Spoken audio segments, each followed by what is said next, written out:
It's always hard to tell when we get actually live. I think we're live now, so I'm going to go ahead and say hello, everybody. Welcome. This is Michael Hellickson.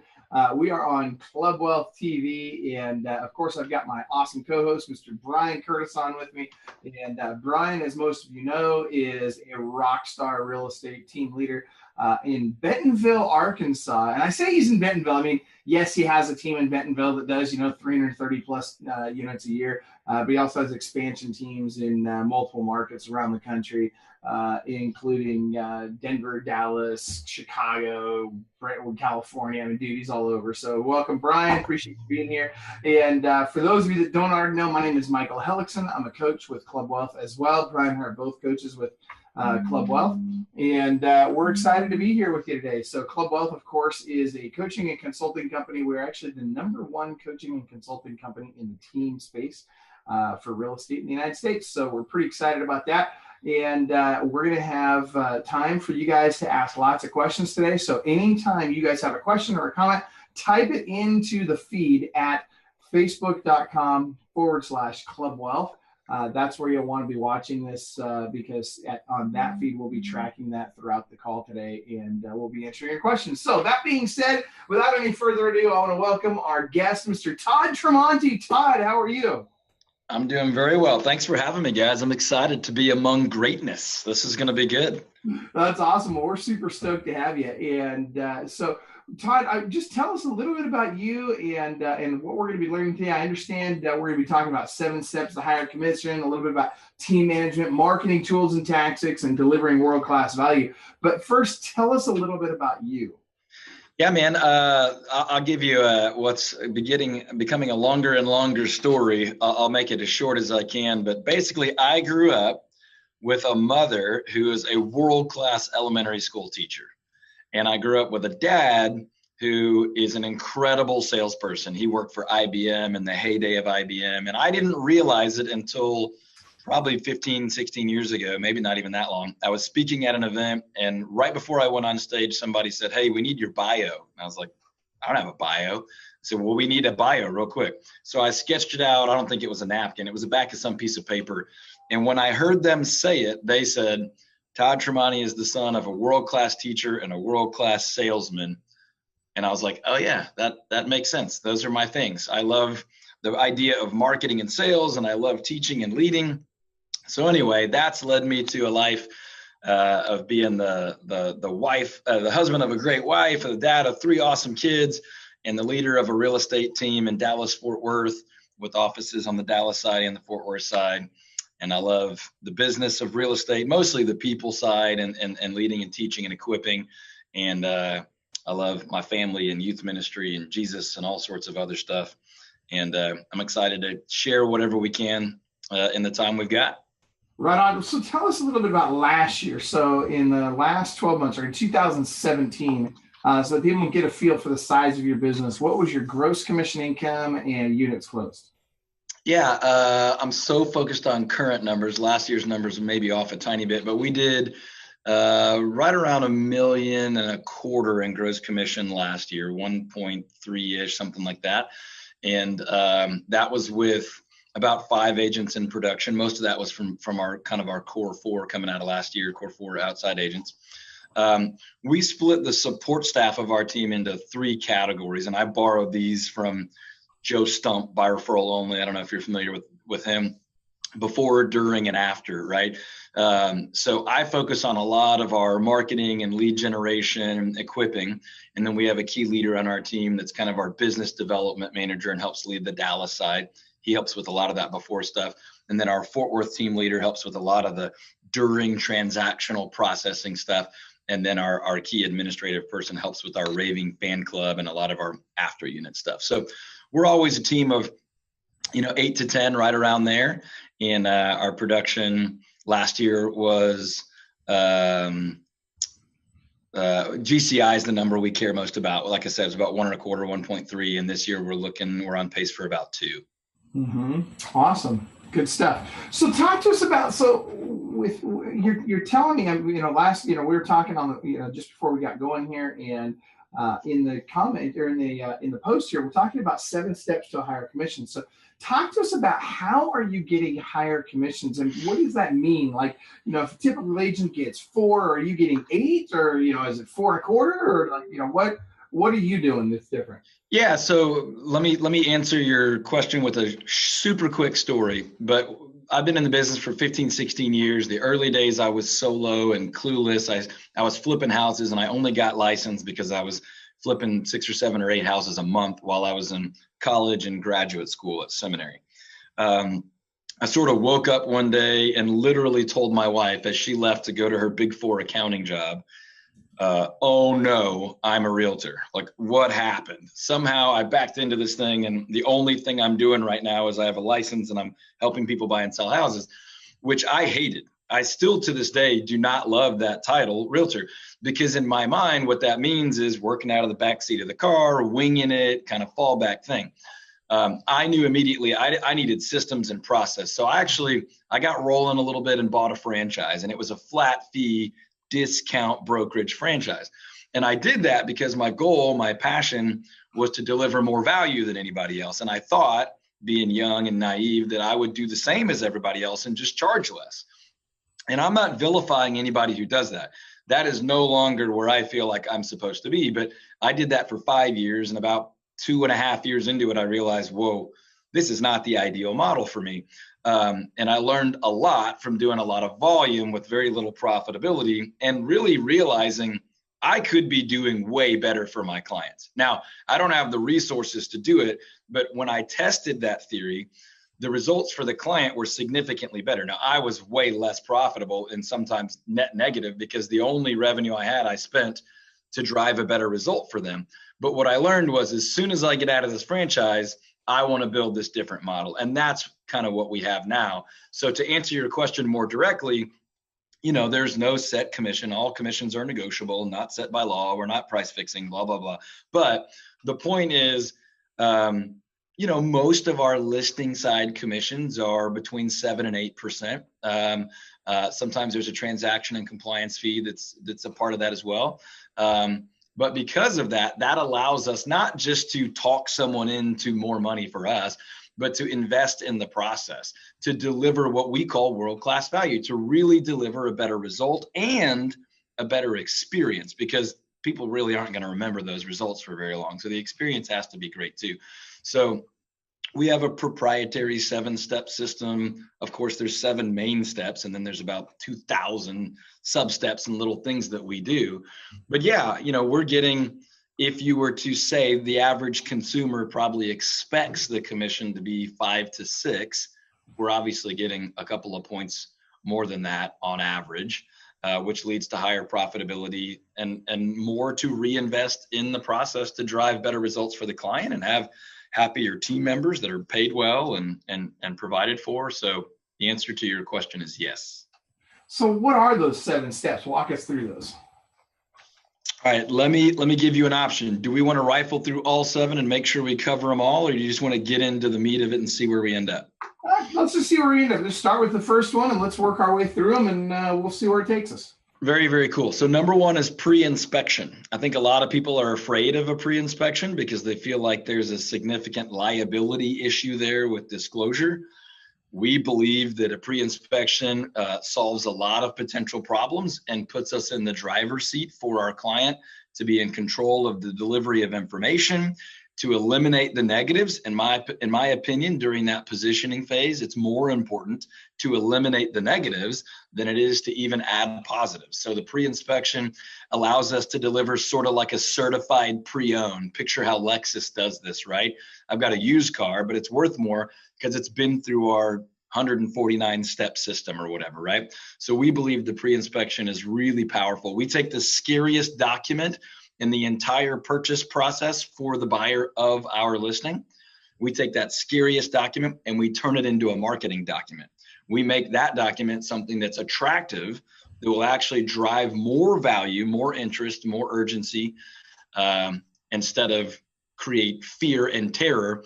And we're now afraid that they have an unqualified agent that's not going to communicate that well. So we really believe in the pre-inspection process. So that's step 1. Brian, we can't hear you. You're going to have to unmute. So there we go. Todd, real quick, Yeah. who's paying for that pre-inspection? A great question. That's one of the only parts of the whole process we don't pay for. And the reason is just there's so much liability around it. And I know we've shared this with other folks that use it and they do pay for it. And certainly that's an option.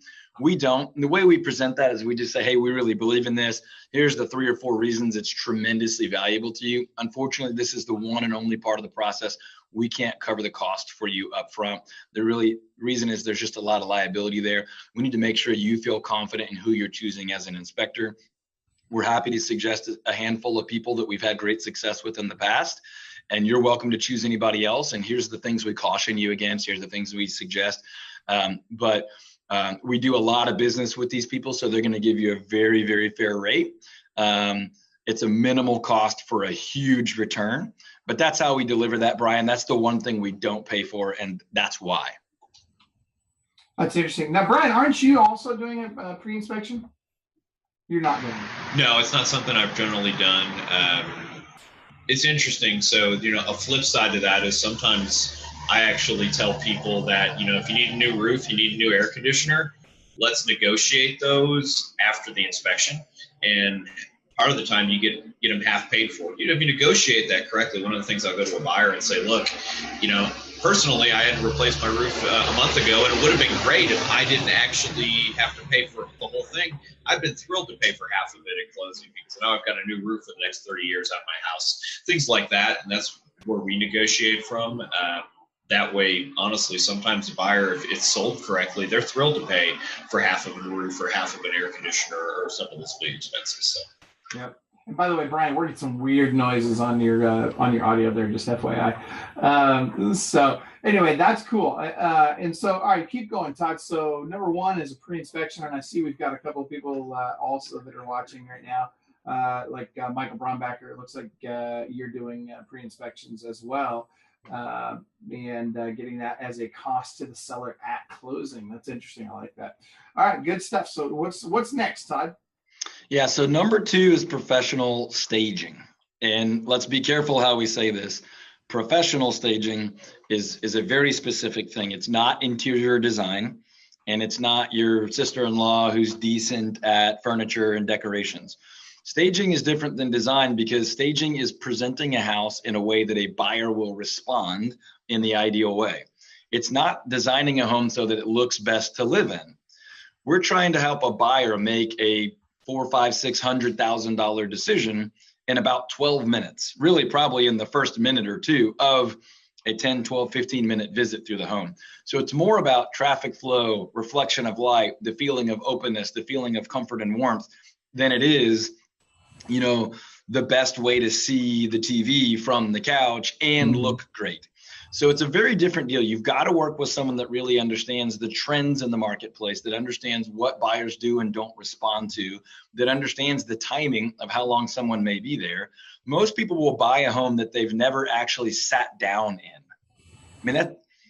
We're not always thinking about these things. When it's time to market a property, we've got to really fully understand who the target audience is and what their mental, emotional state is and what their level of hurriedness and speed and pace is. So staging is huge. It is not a stager coming in and making a list of 116 things that a seller should do, handing them the list and leaving, because the seller's not going to do it. And they're going to do half of some of those things. So when we say professional staging, we mean stagers who will come to the house and physically move, rearrange. Most of the time, obviously in an occupied home, they're working with the seller's existing belongings. Now, we do vacant staging when needed. Most of the properties we sell are not vacant, but some are. But we believe in staging on every single property. We believe it has a tremendous impact on value. There's a whole scripting and process and how you present that to your prospective seller, and then how you communicate that to potential buyers and things like that. But there's a lot of layers to that. But we believe that professional staging has a massive impact on not just the price, but the speed and the sort of mental, emotional, psychological commitment that a buyer makes to a property. And Angela Gabriel asks a great question. She says, do all clients receive these services regardless of price point? Yes, and there's a lot more that are included.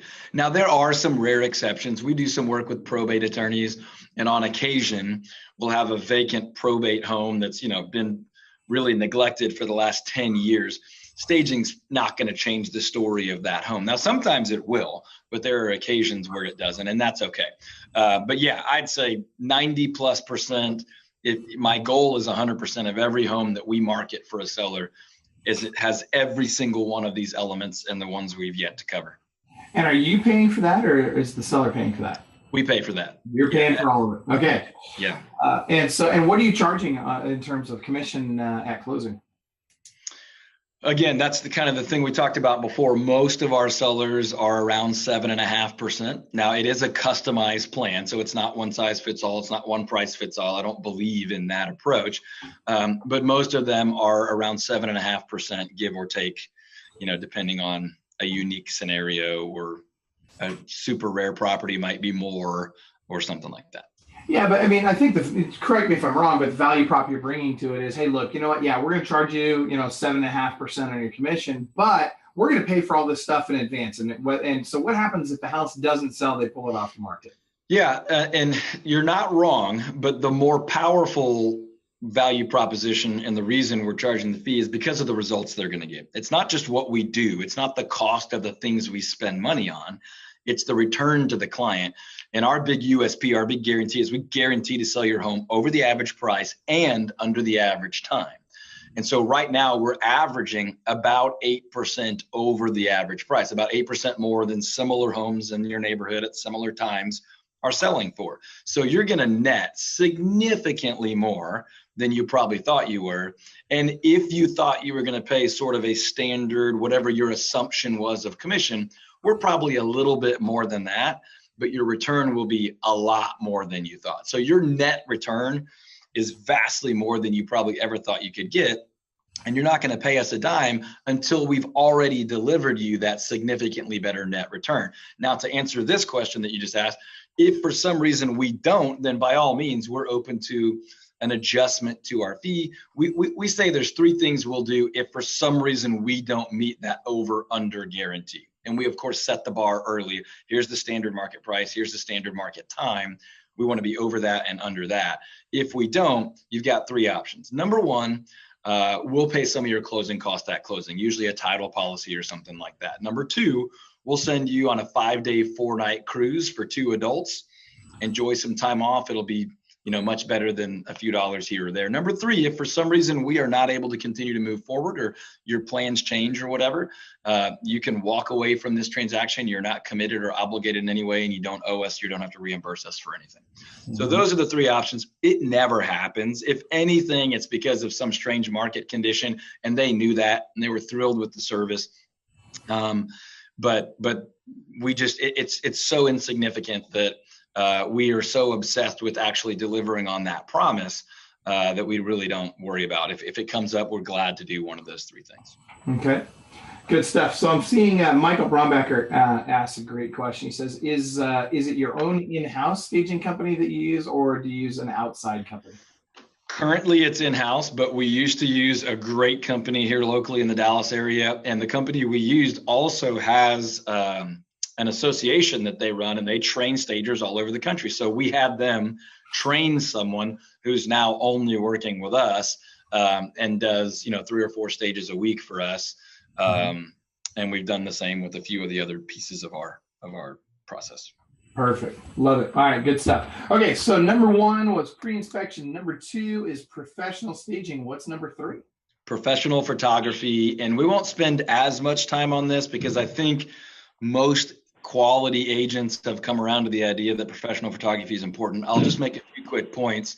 There's a difference in someone who's a professional portrait photographer or event photographer, or someone who has a great camera, and someone who fully understands how a living room can suck up light and reflect light, and things can come in and out of focus. And a wide angle lens is not a wide angle lens, is not a wide angle lens. There are differences, and there are highly effective. There's great strategic angles and skill sets for making sure you fully capture a property. There's also understanding that some rooms are not going to photograph well. And bedroom number 4 that has a triangle of carpet, a wedge of walls, and a triangle of ceiling is a totally worthless photo and is not going to do you any good when you go to market that property. You don't necessarily need a photo of every single element of the home to be publicly marketed. You might want those to hold back and hand off to somebody, but we're looking for money shots. We're looking for the 15, 20, hopefully we can get more than that, really great photos that cause a buyer to salivate and want more and want to come and see more.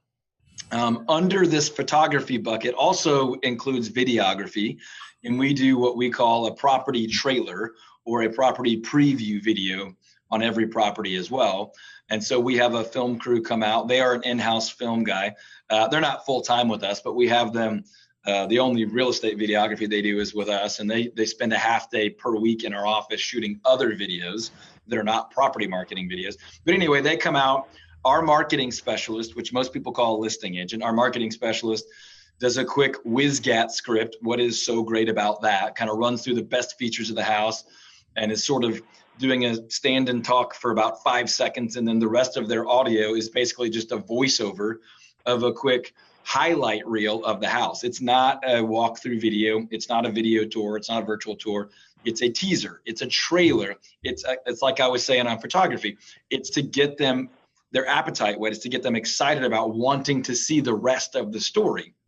It's like a great property flyer. If you give someone too much information, they'll find something to disqualify it. We would all disqualify our own current homes in black and white because we made some compromises, right? So we want to give them enough to get excited about. Then we want them to come physically visit the home and fall in love with the home and the story of them living in the home that we want to control, that we want to tell them. So photography and videography done right can create this unbelievably intense upwell of demand and compelling interest in the property. So I'm curious, Brian, were you about to say something? Okay. No, I'm good. All right. So I'm curious because we have something we call the Fatal 4, right? Which is the 4 things that we absolutely never, ever, ever market about a property if we're trying to get calls from buyers. And you know, at one point in time, I was listing and selling over 100 homes a month. And during that time, I had about 750 active and pending listings and was getting about 6,352 signed calls per month. But it's great. It's a lot of volume. But what happened was that what we found was when we eliminated these 4 things from our flyers, for example, that we got a lot more calls on those listings. And so what I'm curious about is when you're talking about your, you know, whiz-get videos, your property trailers, and your photography, you know, what are the things that you eliminate, you know, in all of your marketing essentially to assure that you get more buyer leads coming in? Ooh, man, I'm not sure I'm going to hit your core 4. So this is like a pop quiz. No price, no street number. Those are our absolute 2. Like you've got to give them something to ask for, and then there's a process on which you allow that to unfold and give it to them. What would the other 2 be? We got one of ours. Okay. And that's price. We never, ever, ever market price. Yeah. I'm gonna, instead of killing time. Well, the main thing is we're talking about flyers, right? On those flyers. Yeah. And so, you know, if somebody's out at the house, they've already, they know the address, right? They see the house, they know where it's at, they know that they like the neighborhood, but it's bedrooms, bathrooms, square footage, and price are the things that they want to find out generally, right? But we aren't going to give that information out on a flyer. We'll give it to them over the phone, but we require that they reach out to us to get that because now we've captured their information. We can follow up with them and we have them. So. Yeah, we don't even do physical flyers right now, but in a certain marketplace, we absolutely do. But yeah, that I agree 100% with this. I would highly recommend that you start doing flyers. I tell you that, you know, we looked at this, and every time we've ever done this with somebody where we go in and we change the way they're doing their listing, you know, the marketing for the listing at the property, and specific, we're talking about their signs. We always include flyers, and we found that the number of sign calls that we get dramatically increases when we include flyers. And what's interesting is 60% of those calls come not from the front of the flyer, but from the back of the flyer where we list another 30 homes. Right. And so they really do work. But that being said, a couple of questions for you. One from Julie. Julie asks, I missed the pre-inspection step. Do you pay for the complete home inspection when you first list? And the answer is...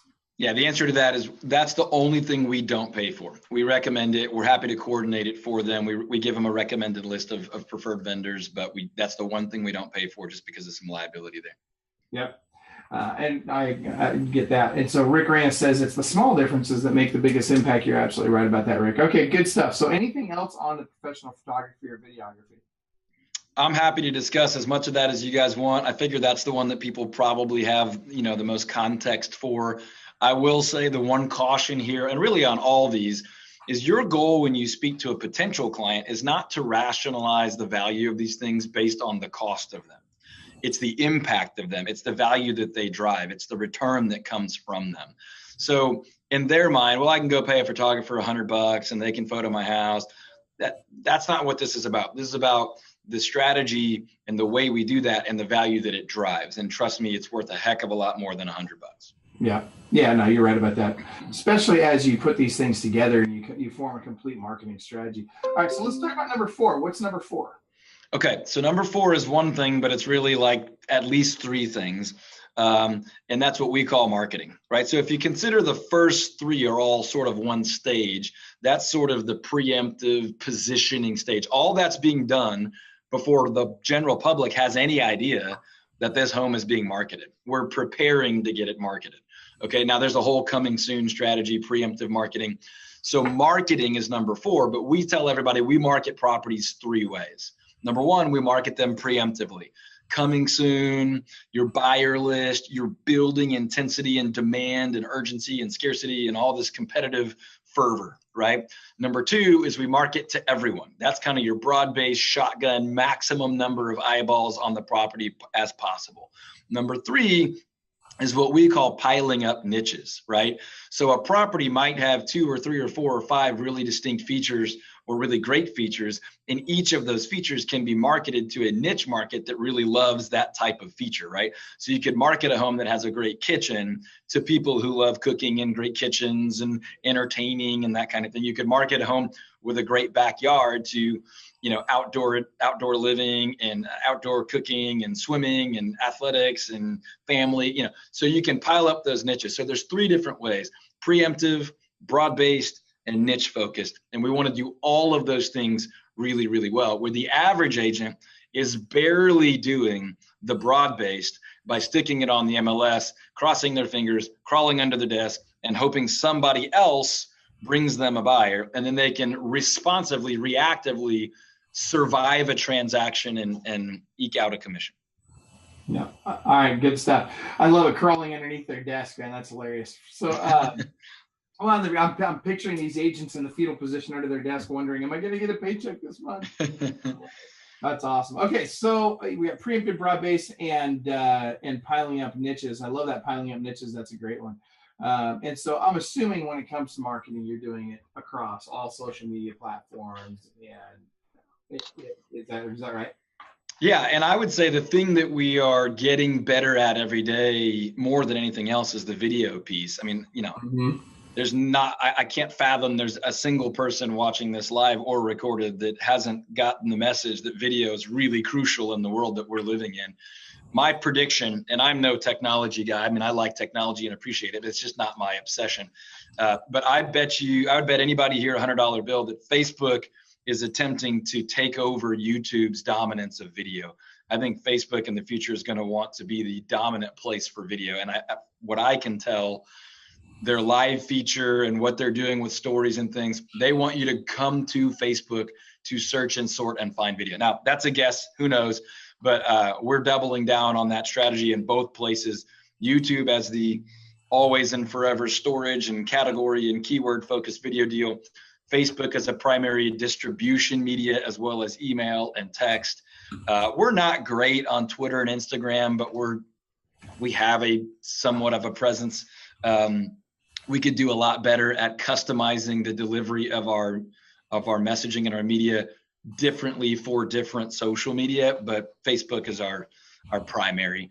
But yeah, by all means, you want to repurpose any content you create as many possible ways and places as possible. I do a radio show every Saturday, 3 p.m. on the big AM station here in Dallas.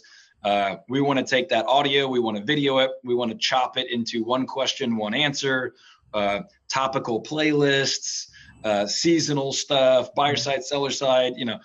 You want to repurpose any content you have for every possible marketing potential you can in every media you can. You want to use as much evergreen stuff as you can. We call them little landmines, little marketing landmines that we've put out everywhere. And yes, you want to have 2 or 3 primary lead sources, but you have 500 potential lead sources where every third year somebody trips on that video over there, clicks the link, and becomes a seller. And there's nothing wrong with having just a ton of those out there. So yeah, you want to take advantage of every opportunity you have. Well, it's interesting. You're talking about Facebook taking over video, and absolutely true. They are, in fact. Now Facebook has more video on it than YouTube does. So I'm late to that prediction. It's easy to predict things that have already happened. I'm happy to come back anytime and predict last year's World Series or whatever you need. That's funny. I love it. And Rick Rena says evergreen is always beautiful. You're absolutely right about that, Rick. In terms of everything's got to be evergreen. The better, the more evergreen it can be, the better. That way you can reuse it, repurpose it in lots of different ways and places. And Adam asked, will this video be available to view later? The short answer is yes. You can also go to clubwealth.com/TV. You can download the podcast and watch that. That podcast usually takes about 2 weeks before it gets up, but just so you know, it will be available there. And so good stuff. Let's keep moving forward. Before I forget, I want to give credit to our sponsor, WiseHire. So we use a company called WiseHire. Are you using WiseHire as well, Todd? Oh, it's the only one I'll use, but I'll let you talk about them. No, we love them. I absolutely love. In fact, I'm putting it in here /club. Well, I'm putting a link to it right here. We love WiseHire. They work really well for us in terms of recruiting, and not just in terms of administrative positions, but also in terms of recruiting agents. Now, we're not, if you're using WiseHire for recruiting, you're not going to recruit, 4, 5, 6 agents a month out of it. But heck, if you recruit, 4 to 6 agents a year out of it, man, that's great. That's 4 to 6 agents a year, in addition to all of the administrative people that you'll need and that sort of thing. So we love those guys. You want a quick success story for them? Yeah, please. I'm sitting in our Fort Worth office right now, and just through that door right there, we have 2 of the very best new agent hires we've ever made. We like zero experience. Both of them came out of successful professional careers. And I believe in, of course, I don't care what your background is. If you've got the skills, you've got the gumption, and we've got most of what it takes. We can train for real estate technical skill. But I love WiseHire for grabbing people that are already successful and happy in what they do, but they want more. I think that's a recipe for unbelievable success. And we went back-to-back phenomenal WiseHire hires with 2 great agents for our Fort Worth office. So I'm a huge fan. Well, and you think about it. How many does it take to pay for it, right? I think we pay, Brian, what do we pay? $200 a month? And you get one great hire for $200. Dude, yeah, that pays for WiseHire for forever. Yes. It's crazy. It really is. And it brings up a point that I think team leaders obsess about leads and leads and leads and leads.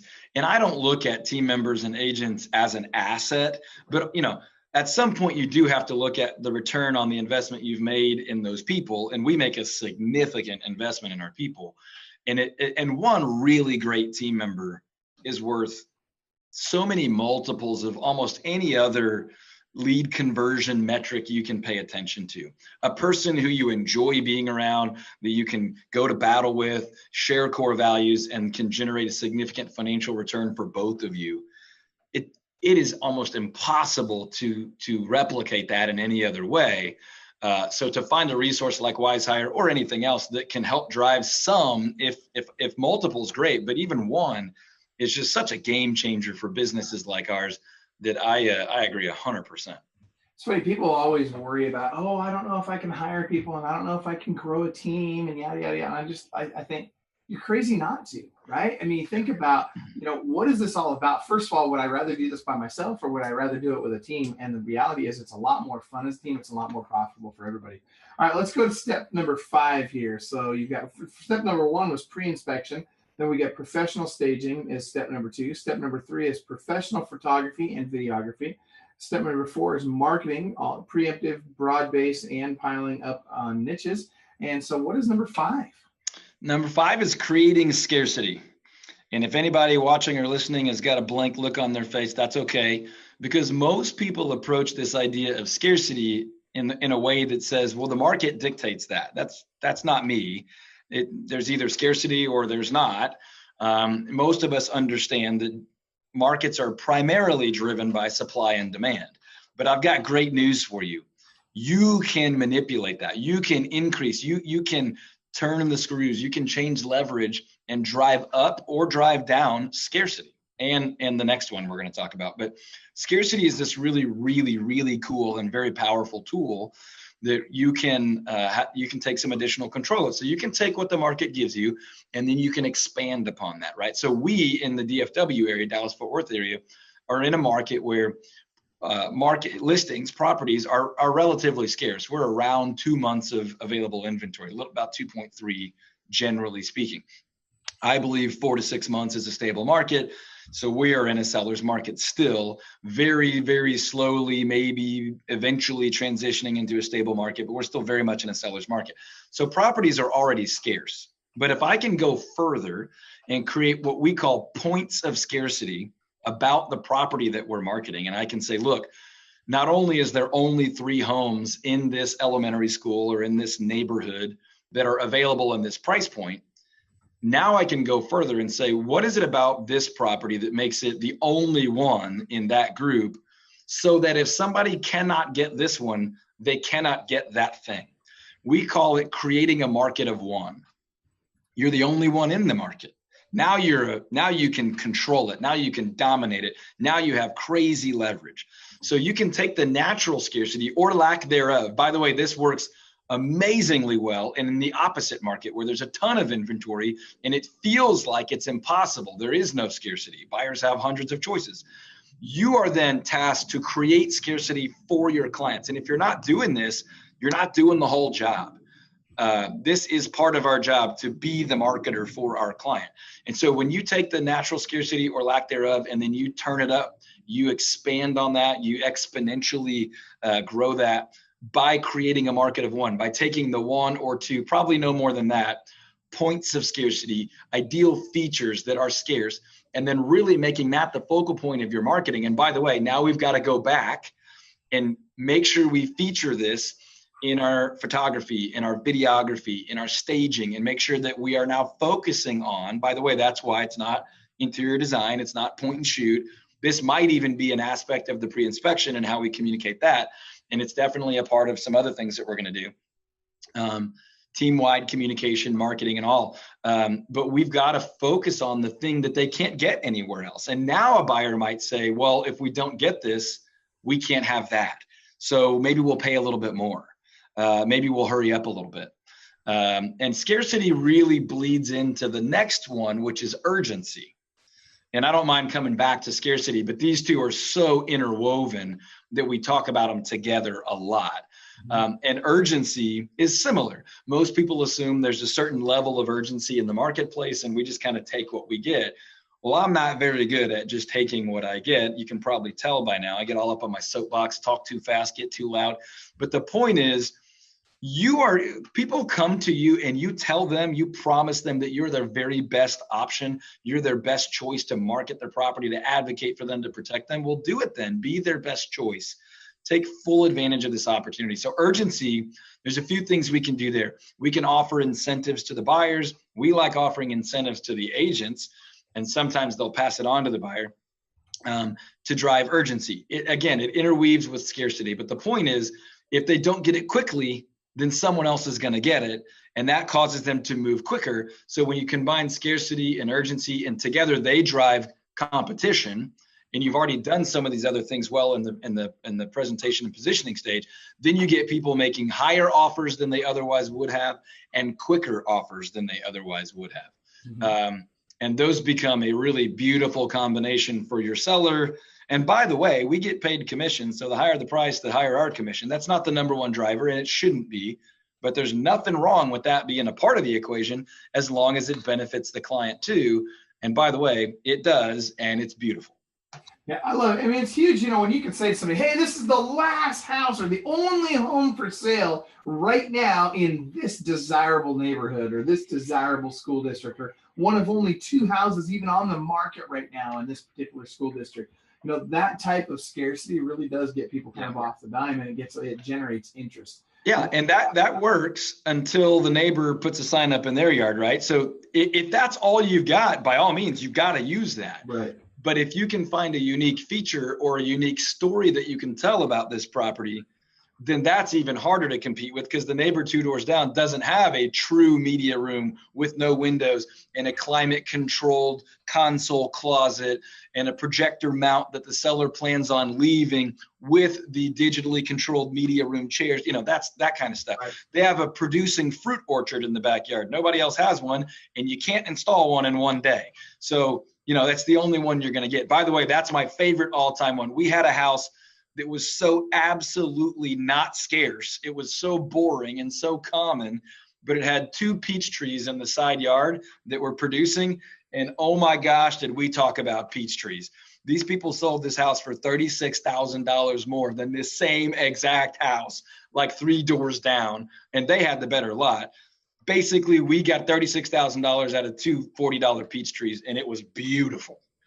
So, well, and what you're doing is you're creating a scenario where you can compare apples to oranges, and not to go too deep on the fruit analogy. But I see what you did. But the reality is that's what you do, right? You want to make an apples to oranges comparison so that neighbor can't come up, put their house on the market the next day, and all of a sudden now there's 2 houses in that particular neighborhood. This is the Rick Raines. He's like peach to peach. No, peach to pear, Rick. Peach to pear. Come on, brother. All right, try and keep up, Rick. I'm just kidding. All right, so good stuff. Rick's one of our coaches, by the way. He's in Houston, Texas. That's where I'm from. What's up, Rick? Yeah, Rick's a baller. All right, so good stuff. So let's keep moving on. So we've got we're almost out of time, and we are almost to step number 7. So I'm going to go through this again. We got pre-inspection, professional staging, professional photography, marketing, and that means preemptive, broad base, as well as piling up the niches, creating scarcity, and creating urgency. Those are the first 6 steps to getting more commissions. And so what is number 7?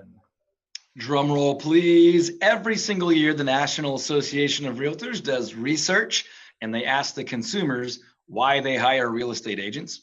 I've been doing this for about 16 years, and every year I've been doing it, the number 1, or occasionally it drops to number 2, answer for why people hire agents is negotiation. Number 7 is negotiation. Last but absolutely not least, we have a completely different definition for negotiation than most people. Sadly, most agents, but especially most consumers, define negotiation as sort of working out the terms of the agreement, right? Filling in the blanks, price, close date, inspection, survey, home warranties, that kind of stuff. By all means, those are important, but we really believe that you've lost most of your leverage, most of your negotiating ability by the time you receive an offer, because the buyer's already gone through all the mental exercises they're going to go through to determine value by the time they put it in writing and send it over. So you can argue with them and say, well, but this other one sold for blah, blah, blah. But they've already got days, if not weeks, of opinion built up that they're now viewing as fact. So we say every single thing that I do or my team does that impacts your time, your energy, and of course your money, all of that is negotiation. So then we use sort of a preemptive closing line, and we say, we start negotiating right now. The way we answer the phone, the way we communicate about your property, the way we deliver requested information, the way we post or don't post documentation, the speed we respond to people, our tone, our attitude, the way we build rapport and relationships, the cleanliness of our information, all of those things are negotiation. We tell a little story about a couple of different ways to answer the phone about property request or information request. One way is purely information based and is sort of take it or leave it, or worse. Another way is even the receptionist is going to answer the phone and communicate about your property in a way that is going to increase your leverage and your ability to get what is best for you out of this. Therefore, every single thing we do is negotiation because it all impacts your outcome. So it's not just the blanks on the contract. It's the way we manage the entire process for you because it is going to increase or decrease your leverage and lead to a better or worse outcome for you. So let's talk about that really quick, about the receptionist and how, and Brian, we're getting a little bit of wind noise there. I'm not outside, so. I know. Maybe you're just breathing. I mean, Brian's like. I'm not Darth Vader either. No Darth Vader. Anyway, that being said, I want to know what's the receptionist doing? How's the receptionist answering the phone that's adding value or that's helping you guys negotiate higher returns for your clients? Yeah, so it's probably a longer answer than we have time for, but basically everyone on your team needs to understand that there are no mental breaks, right? There's no point where you answer the phone and say, which property? I don't know anything about, hold on, let me look it up. That doesn't do anybody any good, right? So we are having constant conversation in our office about our key properties that we're marketing, and we've never in my career had the type of listing inventory you were just talking about. I don't even want that kind of listing inventory, but we have a listing inventory spreadsheet, and every single property has our WizGat script block in there with key bullet points about the most attractive features. And so at a very minimum, like the absolute least somebody should be able to do is to say, oh, the property on Maple Grove, oh my gosh, that's a really great property. Let me get you some additional information on that. Hey, while I'm pulling that up, and then there's some things we want to get from them while we're doing that. Hey, this property has absolutely gorgeous hand-scraped hardwood floors. Now, they're not being deceitful or dishonest in any way, but they may have never physically been there. They probably had never physically been there. With reading a script with a handful of key bullet points that the marketing specialist has determined are our points of scarcity, that are key focus areas that will drive scarcity, urgency, competition, higher price, faster. All of these things work together. It's like a tapestry woven together. Don't take one piece out. Don't try to implement 1 and 2 and get some success going and then forget about 3 through 7. All these things work together. But at a minimum, the person that answers the phone needs to be equipped and know that their job is to present that property in the most advantageous, attractive light possible, and to lean towards scarcity and urgency and to say, you know, hey, Bob from Remax, I don't know if you were aware of this, but the buyer agent on this property gets a 5-day, 4-night cruise for 2 at closing whenever this thing gets wrapped up. Hey, I don't know if you knew this, but this house has a fully decked out media room with those climate controlled media consoles, and the sellers are planning on leaving all the equipment and all the furniture. So just, you know, make sure your buyer knows that. By the way, if you haven't scheduled a showing on this, you need to hurry up because the phones are melting off the hook today. And I'm guessing, I doubt this thing will be available, you know, past Saturday afternoon, if even that, right? So that's one way of just answering the phone. All we're doing is answering the phone, but we could also create tremendous leverage and urgency and competition by the way we do that. Or we could say, which one? And that's no good. I love it. All right, Brian, you've been awfully quiet so far. I want to hear your thoughts. I have. I'm scared. I don't know what he's going to do to me at this point. He's going to tear me up. No, I would never do that. So I want to handle some objections that I hear that people are saying, and I know they're not actually out there saying them. But so one of the objections that I can hear agents in my market saying is, how are you going to sell a house for 10% over market value? You're going to run into all kinds of appraisal issues. So, you know, obviously I love your 7 steps. My favorite one, by the way, is the creating scarcity, because I feel like creating scarcity is a sales technique, and I feel like too many agents have no sales skills at all. So I appreciate that. That's my favorite thing that you've said so far is let's create a little scarcity. And all you're doing is emphasizing key features in a different way and looking at things from a different angle. So I appreciate that. But, and again, back to my question, what are you doing about appraisal issues in your market? Yeah, I love that question, by the way. There's certain questions that used to be terrifying objections that have become like the softball and the meat of the strike zone. You're like, please ask me how I'm different. Please say, so how are you really different? That's beautiful. So this one, When we go back to the marketing module, right? So three ways we market. We are marketing not only to the buyer. By the way, the buyer is not always even the most important person to market this to. I know that sounds crazy, but we're marketing to the buyer, the buyer's agent, the buyer's mother-in-law, the inspector, the appraiser, the surveyor, all those people, right? And there's a certain way you want to communicate preemptively with an appraiser, even though you're not always in control of the communication. Now, sometimes you can be, and that's a whole another beautiful skill. But we all know that an appraiser is going to do a quick lookup before they go out to a property. Subconsciously, whether they like it or not, they're going to form an opinion. Is the opinion going to be, great, I get to go sweat out another one, I get to crawl under that dump? Or is it going to be like, oh, sweet, an easy one, this one will definitely hit value? Now, they're not saying formulating these thoughts that clearly, but appraisers live in this world of rounding, right? So I always say the appraiser sits on the fence. They can fall towards success or fall towards failure. I always talk about prospecting that way too. But an appraiser is going to round up or round down, and not necessarily analytically. Most of the time it's subconscious, right? Am I going to lean towards a bump up, a bump down? Am I going to let that pass? Am I going to pull that back? And so much of what we're doing is encouraging an appraiser to put us in a category of the next level up of property. So if we market homes really, really well and we communicate about them, in the rare occasion, and to be honest with you, it is still pretty rare that we run into these issues, we tend to get the benefit of the doubt from the appraiser. We get a call that says, hey man, this place looks beautiful. I'm sure you had a lot of action on it, but I'm a little short. Is there something that I'm missing? And then by all means, we're prepared at that point to say, hey, we valued it this way. By the way, we had 13 offers on it. 11 of those were above asking and the other 2 were right at our price. So I'm happy to provide any documentation that you need.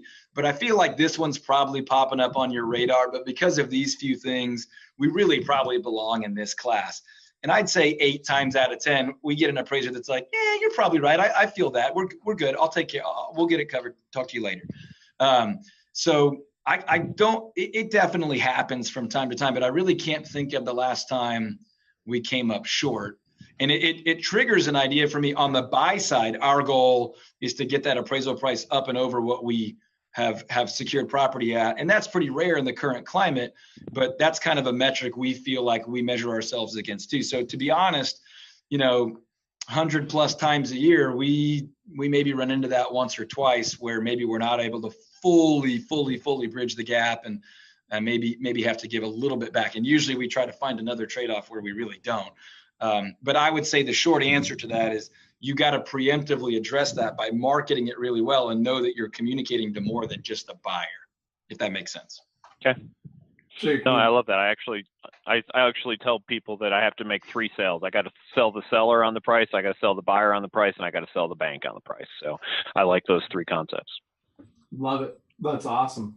All right, well, let's do this because we've only got about 7 minutes left. And so tell us really quick about marketing tools and tactics. Any other deep dives you want to do on marketing tools and tactics, Todd? I'm open to any questions that anybody has. I'm trying to look on the Facebook page without taking my eyes off you guys too much. I mean, I'm happy to go 100 different directions. I'll just say that I'm a direct response guy. I love the idea of branding, but my personal opinion is that branding by itself is really irresponsible for most of us with small businesses. I think branding is beautiful when it's piggybacked on direct response marketing. If I'm going to run an ad, if I'm going to host an event, if I'm going to create content, there's got to be a call to action. I've got to be expecting and tracking a specific response. If I do a great job of positioning the personality and the value proposition and the ideas behind my business while I ask for that response, then branding is great. But if I can only do one, I've got to get a response. It's got to be trackable. I've got to know whether that generated a return or not. That doesn't mean you abuse your brand, your promise, your values only to get response.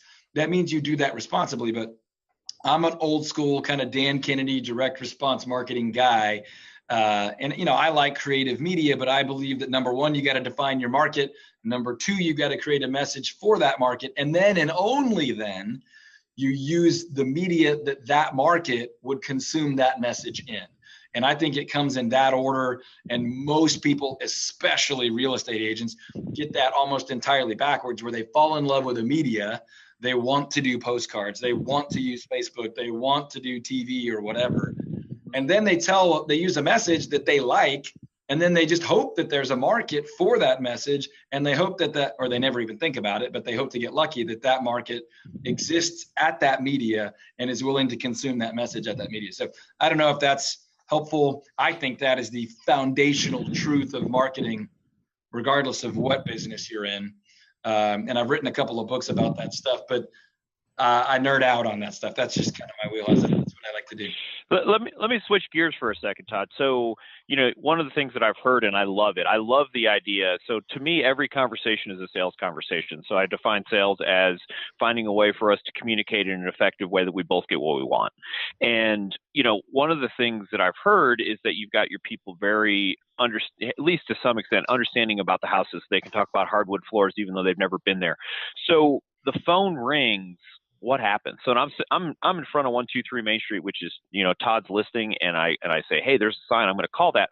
What happens, and how are you ensuring that quality response? Because I think that's one of the things that, as teams, I believe a lot of teams probably aren't selling that enough. Because here's the truth: if I got somebody on the phone, there's a chance that I can get them to see your house that they weren't even going to see it. That you call them and say, well, it's a 3-bedroom, 2-bath, blah, blah, blah. And they're like, well, that's not really everything I want. You know what? Let's take a look at it anyway.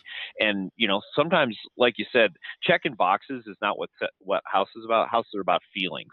So, tell me what you guys are doing. If I'm sitting in front of your sign, what happens? Yeah, so if you call the phone number on a sign, you're going to be routed directly to ring all of the buyer specialists in that area. Right. So we have offices on different side of town. So if you're in anywhere near Dallas and you call one of our signs, it's going to ring our buyer specialist simultaneously. First one that gets it. That way there's a live human as often as possible. They've got a link on their phone to our inventory sheet with that little WizGat script bump. Now, most of our properties don't last very long, but that initial launch weekend, they've been made aware, hey, these 4 or 5 are going live, and here's a few things you should know about them. But worst case, they'll physically check that, and they are incentivized to sell the properties. There's commissions and incentives, and they're getting cruise certificates for selling our listings just like another buyer specialist would. So there's a lot of fun to it. Our buyer agents really want to serve our marketing specialists. Our marketing specialists really want to serve our buyer specialists. So it's direct to the most likely person to convert, direct to the person who's most skilled and trained to do that well. And then vice versa. Other lead sources would route directly to the marketing specialist or directly to our business development, which a lot of people would call inside sales, or very, very, very, very few things would actually ring to our raving fan club coordinator or administrative person. But even she, and I hesitate to say even she as though she shouldn't, but a lot of team leaders would think my administrative person's not selling. Well, everyone's selling, like you said. And I love Jesus Christ. I'm a Christ follower. My life is not about me, but there's an element of sales in every persuasive communication. And I don't think sales is fairly categorized if you think it's this selfish, manipulative thing. Sometimes it's helping lead someone to the conclusion that's best for them. It's solving their problem, providing for their need, providing for their want. It's a mutual benefit. It's not, selling someone a set of encyclopedias that they never wanted. That's not what we're talking about. We're talking about people that are sick, and we've got the best medicine. And if you don't think you've got the best medicine, get with Michael or somebody and have them help you get a better medicine to offer people, right? Build a better business, offer more value. And if you've heard me talk about more commissions, let me be really clear about this, because we didn't pause for a second for me to do my unbelievably obnoxious disclaimer. You don't get to charge a higher fee until you offer more value, right? And then you determine whatever fee is appropriate, where you can still offer significantly more value than you're asking for in return. So I could teach you scripts and systems that could convince people to pay you more. But if you don't then deliver world-class value, you're going to be the villain of your market in a matter of months, right? You could charge a 10% commission. If you can offer enough value that client gets a huge return on that, you'll be the hero of your market within a matter of a year or so. So it all starts with delivering a phenomenal result, financial and experiential and feelings wise to your client. And then you might be able to be compensated more. Then you might be a world-class salesperson, and everyone on your team can contribute to that outcome. And everyone on your team should benefit from the results as well.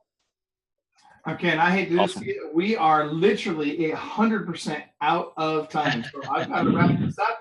So that being said, Todd, thank you very, very much for your time today. You've brought a lot of knowledge. I'm going to restate those 7 steps really quick. We got pre-inspection, professional staging, professional photography, marketing, which is both preemptive, broad-based, and piling up in the niches, creating scarcity, creating urgency, and negotiation. So seriously, thank you for bringing all this great value to us. Brian, anything you want to add before we wrap up?